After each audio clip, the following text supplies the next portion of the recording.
Hi, my name's Greg McKnight, and this is my 1943 J-3 Piper Cub.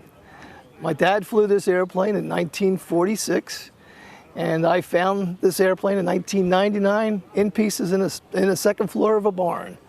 Put it back together in 2008, and I'm enjoying it since. It was a very interesting find to go trace my dad's old logbook entries through the FAA database and find a registration of this particular aircraft. Once I found that, I was able to then identify the owner from the pilot database, and happened to be working in the same neighborhood where the owner lived, and found his name in a phone book, called him up, and 6 months later I was proud owner of pieces of a J-3. The aircraft was originally owned by the Department of Defense, and it was bought by Ernie Buell, the owner of the Summerton Airport in Philadelphia.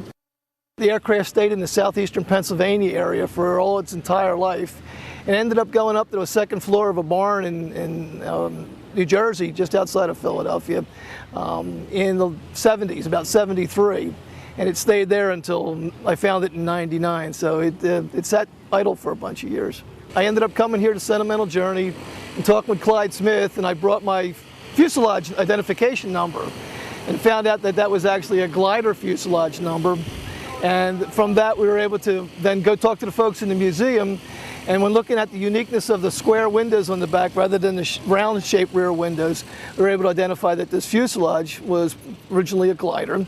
The location of the throttle controls are a little bit different on this, because the throttle control location was for the tow hook release for the gliders. It was actually a three-person glider.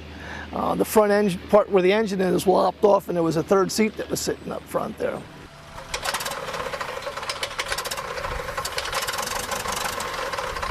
And in '46, my dad actually flew this as a J-3 in Summerton Airport within the city of Philadelphia.